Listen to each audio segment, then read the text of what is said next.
At over 70 years old, this first story is an oldie, but a very goodie. These images out of Brazil have been called the most sensational sequence of flying saucer photos ever seen. And you're about to see them right here. May 1952, João Martins, a journalist from Brazilian weekly magazine, O Cruzeiro, and his photographer, Ed Keffel, are on a routine assignment to the Barra da Tijuca near Rio de Janeiro. In the late afternoon, Martins spots what he thinks is an airplane traveling at great speed, but upon further inspection, he realizes it was actually no airplane at all. Martins screams, "Shoot it," and so Keffel does. What they capture is astounding, a saucer-shaped disc flying through the sky at great speed. They describe the object as blue-gray in color and completely silent.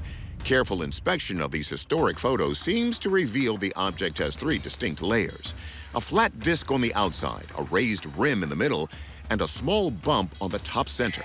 Keffel is also able to photograph the bottom of the craft, which appears flat except for a raised ring around the center.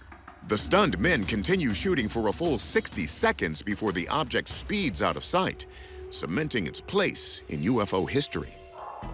According to journalist Eric Grundhauser, when the reports are published in O Cruzeiro, they create a firestorm. Issues just flew off the shelves. It created a UFO craze in Brazil. People still reference these photos as some of the most credible evidence of extraterrestrial visitation. The photos get the attention not only of the public, but the Brazilian military, which launches an immediate investigation. The Brazilian Air Force determined that they were in fact genuine. One Brazilian investigator has even called them the most sensational sequence of photos of an extraterrestrial ever seen. The O Cruzeiro photos are so groundbreaking, they set off decades of Brazilian UFO sightings, many investigated with zeal by the Brazilian Air Force.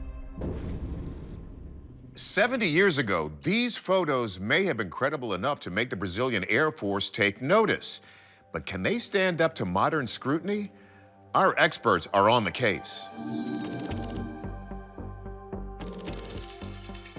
Some have speculated the disc could have been superimposed on the background using double exposure, where the same frame of film is exposed to two separate images without advancing the film roll. But astrophotographer Andrew McCarthy says the sharpness of these images kills that theory. I'm not seeing any kind of ghosting in this image, which would be very common from a double exposure. This is also a very high contrast image, which also suggests that it's not a double exposure because the item in the sky would be washed out by that relatively bright sky. So I think this was captured with a single photograph. So could it just be a model saucer tossed in the air for the photo? It's hard to say for sure, because generally you'd see a little bit more motion blur with an object that was thrown moments before the photo was being taken. A fast exposure speed could correct for motion blur, but according to McCarthy, the deep depth of field in these photos gives us critical info. The focal ratio used for the shot was f2.8. That actually lets a lot of light in, so they're able to shorten the exposures, so they would be able to reduce motion blur significantly. However, it's actually really hard to get an object that's in focus both close to your camera and far away, like the landscape. So I think what we're looking at is actually much further away from the observer than any disc that could have been thrown. So if it's not double exposure and it's not a model thrown in the air, does that mean these photos are legit? McCarthy would say not so fast in Portuguese if he spoke Portuguese.